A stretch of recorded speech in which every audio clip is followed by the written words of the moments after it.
अस्सलाम वालेकुम। आज मैं आप लोगों के साथ इस खूबसूरत से प्लाज़ो की कटिंग और स्टिचिंग शेयर करूँगी। तो वीडियो को ध्यान से देखें, बिल्कुल भी स्किप मत कीजिएगा। बहुत डिटेल में मैंने ये वीडियो बनाई है आप लोगों के लिए। तो सबसे पहले हम इंची टेप की मदद से ट्राउज़र की जो है वो मार्किंग करेंगे। इसके लिए जो मैंने कपड़ा लिया है वो तकरीबन 2.5 गज़ कपड़ा है मेरे पास, और मैंने थोड़ा-सा जो है वो मोटा कपड़ा यूज़ किया है इसमें अच्छी लचक आ रही है। आप इसको जो है वो लॉन कॉटन पर भी आसानी से तैयार कर सकते हैं, या फिर लीलन बेस्ट ऑप्शन है इसके लिए। तो कपड़े को हमने यहाँ पर 4 फोल्ड करके बिछा लिया है। सबसे पहले हमें इसकी लेंथ को अलग कर लेना है। जैसे मुझे यहाँ पर तैयार लेंथ जो चाहिए वो 37 इंचेस चाहिए, तो मैं यहाँ पर तकरीबन 41 इंचेस पर रख के इसको कट कर लूँगी। इसी में मेरे नेफ़े का मार्जिन और नीचे से जो हमें फ़ोल्ड करना है पांचा, उसका मार्जिन मैंने इसी में ऐड कर लिया है।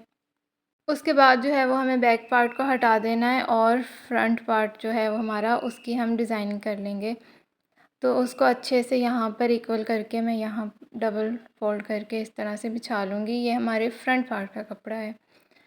सबसे पहले हमें यहाँ पर बॉक्स प्लेट डालनी है, तो उसके लिए हम यहाँ पर निशान लगा लेंगे इंची टेप की मदद से।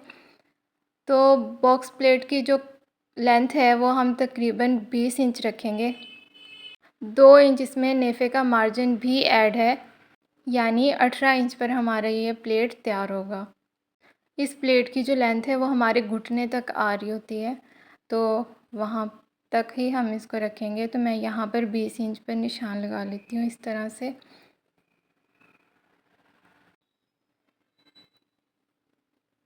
यहाँ पर भी हम 20 इंच का निशान लगा लेंगे, और इसको बिल्कुल सीधा स्ट्रेट एक लाइन लगा लेंगे इस तरह से। आप इस प्लाज़ो को थोड़ा शॉर्ट कुर्ती के साथ या फिर अम्ब्रेला फ़्रॉक के साथ डिज़ाइन कर सकते हैं, बहुत खूबसूरत लगेगा ये उसके साथ। तो आप देख सकते हैं मैंने पेंसिल की मदद से यहाँ पर निशान लगा लिया है। अब इसके बाद जो इस हमारे पास चौड़ाई है इस कपड़े की डबल फोल्ड में, वो तकरीबन 19 साढ़े 19 इंच आ रही है। तो मुझे इसका सेंटर कर लेना है। अब इसके सेंटर पे हमें एक निशान लगाना है इस तरह से। पहले हम ऊपर की साइड एक निशान लगा लेंगे, साढ़े 19 इंच का जितना भी हमारा सेंटर बनेगा उस पर हम एक निशान लगा लेंगे यहाँ पर, और सेम यही निशान हम लगाएंगे जहाँ पर हमने प्लेट का निशान लगाया था इस तरह से। अब ये बिल्कुल हमारे कपड़े का सेंटर हो गया, ठीक है। यहाँ पर मैं इस लाइन को इस तरह वाज़े कर देती हूँ। ये हमारे कपड़े का बिल्कुल सेंटर है। अब हमें यहाँ पर जो है वो बॉक्स प्लेट के लिए निशान लगाने हैं। मैं यहाँ पर जो बॉक्स प्लेट रखूँगी वो तकरीबन 5 साढ़े 5 इंच की ही रखूँगी, क्योंकि मेरे पास ज़्यादा कपड़ा नहीं है। आप चाहें तो जितना मर्ज़ी इसको बॉक्स प्लेट को बड़ा कर सकते हैं। मतलब मैं यहाँ पर आराम से जो है वो 10 इंच की भी रख सकती थी, लेकिन मैंने अपने कपड़े के हिसाब से इसको यहाँ पर रखा है। अगर मुझे 5 इंच की प्लेट चाहिए तो मैं 2.5 इंच का निशान एक साइड लगाऊंगी, और 2.5 इंच का निशान मैं दूसरी साइड लगाऊंगी। सेम यही निशान हम यहाँ पर नीचे की साइड भी लगा लेंगे। 2.5 इंच एक साइड और 2.5 इंच दूसरी साइड। जितना खुला आप ट्राउज़र को बनाना चाहते हैं उतना ज़्यादा आप इस प्लेट को अपनी मर्ज़ी से और अपने कपड़े के हिसाब से कम या ज़्यादा कर सकते हैं। तो मैंने यहाँ पर जो है वो निशान लगा लिए। अब ये जो सेंटर वाला कपड़ा है इसको मैं कट कर दूँगी। अब मैं इसको बीच में भी छोड़ सकती थी, लेकिन उससे ये कपड़ा यहाँ पर अच्छा नहीं लगेगा, बहुत मोटा मोटा इस तरह होगा। मेरा कपड़ा भी थोड़ा सा मोटा है, तो मैं इसको यहाँ पर सेंटर से कट कर दूँगी। तकरीबन एक एक इंच का मार्जिन लूँगी सिलाई के लिए। बाकी मैं इस तरह सेंटर से ये जो कपड़ा है इसको हटा दूँगी।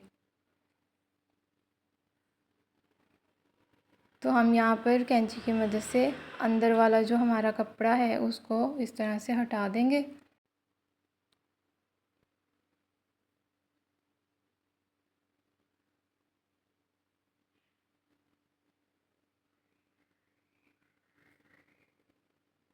ये देखें, इसको यहाँ से कट कर देंगे और बीच में से कपड़ा मैंने निकाल दिया। अब बारी है इसको स्टिच करने की। तो हम स्टिच करने से पहले हमें ये दोनों साइडों को इस तरह से अलग करना पड़ेगा, क्योंकि मैंने फ़ोल्ड करके रखा था, कटिंग नहीं की थी दूसरी साइड से। तो दूसरी साइड से कट करने के बाद हम इसकी स्टिचिंग करेंगे और इसको हम इस तरह फ़ोल्ड करके इस तरह से। तो फ़िलहाल जो हमें सिलाई लगानी है इस पर, वो इस तरह सीधी सिलाई लगानी है, बिल्कुल इक्वल। हम ये कपड़े को इस तरह से पकड़ेंगे और यहाँ पर जो है जितना हमने सिलाई का मार्जिन रखा था उस पर हम इस तरह से सीधी सिलाई लगा देंगे। इस प्लेट का हम बाद में कवर करेंगे, यहाँ पर सिलाई फ़िलहाल नहीं लगाएंगे। तो दोनों साइडों पर मैंने इसी तरह से सिलाई लगा ली है। अब हम इसको ओपन करके देखते हैं यहाँ से। जब हम इसका इस तरह सेंटर करेंगे तो यहाँ पर हमारा जो वो डिज़ाइन है वो तैयार होगा। इसको हम अच्छे से प्रेस कर लेंगे, जिस तरह हमने निशान लगाकर इसकी ये बॉक्स प्लेट तैयार की थी, सेम वही निशान हम पांचे की तरफ लगाकर इसको अच्छे से जो है वो प्रेस कर लेंगे। इसको हम इस तरह से इसका सेंटर रखेंगे। ठीक है, अब मैं इसको अच्छे से जो है वो प्रेस कर लूँगी तो हमारा इस तरह से डिज़ाइन तैयार होगा।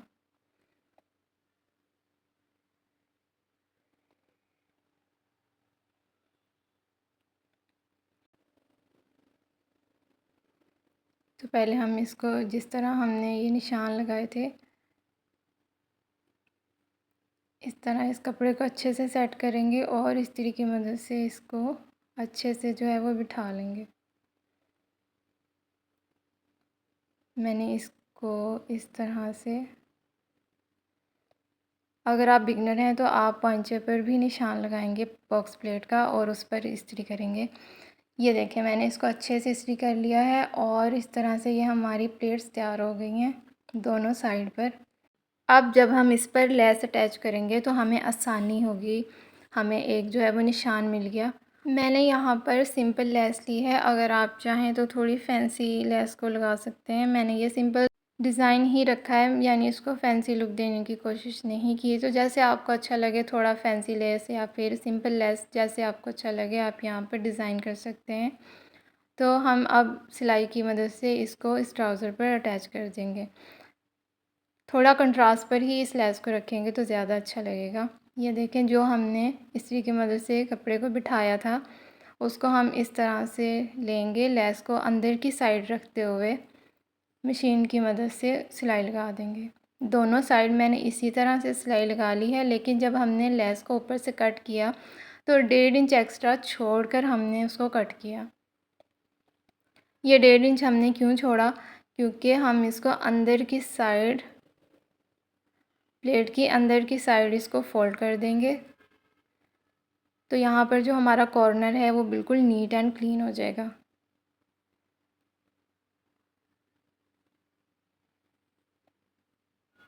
आप देख सकते हैं किस तरह मैं इसको लेस को अंदर की तरफ फोल्ड कर रही हूँ और बिना प्रेस किए ये कितना अच्छे से बैठ गई। देखें कॉर्नर कितना प्यारा बन गया, बिल्कुल नीट एंड क्लीन।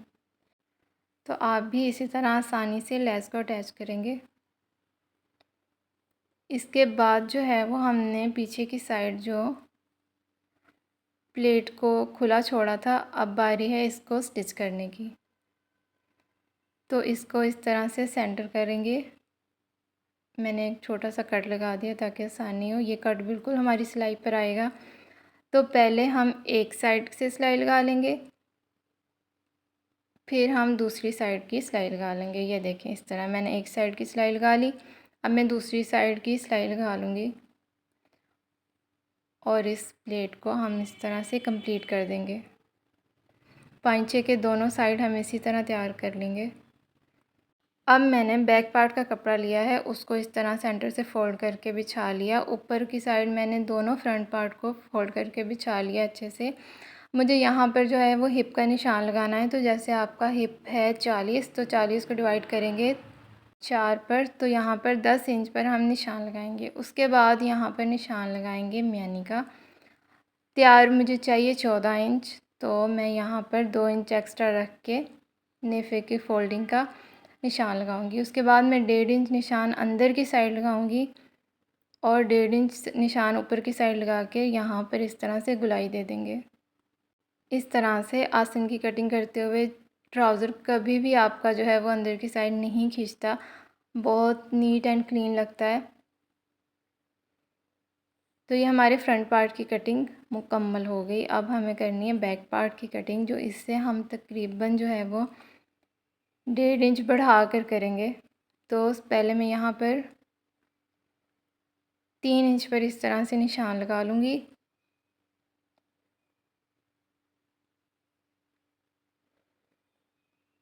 यहाँ पर भी 3 इंच का निशान लगा लेंगे। लाइन को सीधा ड्रॉ कर देंगे और अंदर की साइड अब 1.5 इंच पर हम, जैसे हमने फ्रंट वाले पार्ट की गुलाई की थी, वैसे ही हम इसकी बैक पार्ट की भी गुलाई कर देंगे और यहाँ से कपड़े को कट कर देंगे। नीचे से बिल्कुल भी आपको निशान लगाने की ज़रूरत नहीं है, नीचे से बिल्कुल स्ट्रेट रखेंगे, लेकिन बैक पार्ट से थोड़ा 1.5 इंच जो है वो बढ़ा के कपड़े को कट करेंगे। अब मैं इसकी कटिंग कर लेती हूँ। इस तरह नीचे की साइड बिल्कुल स्ट्रेट आएगा हमारा, सीधी कटिंग करते जाएंगे। यहाँ पर ट्राउज़र की कटिंग मुकम्मल हो गई। अब बारी है स्टिचिंग की। तो सबसे पहले हमें ये म्यानी की सिलाई लगा लेनी है दोनों साइड की। म्यानी की सिलाई लगाने के बाद जो है वो हम यहाँ पर साइडों से दोनों पीसेस को अटैच कर लेंगे। उसके बाद जो है इस तरह से इलास्टिक ऐड करेंगे और ये देखें मैंने इलास्टिक को ऐड किया है। एक सिलाई नॉर्मल जिस तरह इलास्टिक ऐड करते हैं उस तरह ऐड करके इसको हम अच्छे से जो है वो इस तरह से इक्वल कर लेंगे कि हमारी ये जो म्यानी की सिलाई है ये बिल्कुल बराबर आनी चाहिए, फ्रंट और बैक की तरफ जो है वो चुनट इक्वल आने चाहिए। उसके बाद नीचे से ट्राउज़र को पांचा जितना हमने मार्जिन रखा था उसको फ़ोल्ड करेंगे, अंदर की सिलाई लगाएंगे और ट्राउज़र को कंप्लीट करेंगे। ये है फ़ाइनल लुक। वीडियो देखने का बहुत शुक्रिया। उम्मीद करती हूँ आपको अच्छी लगी होगी और समझ आया होगा। वीडियो को लाइक, चैनल को सब्सक्राइब कर दें। अल्लाह हाफिज़।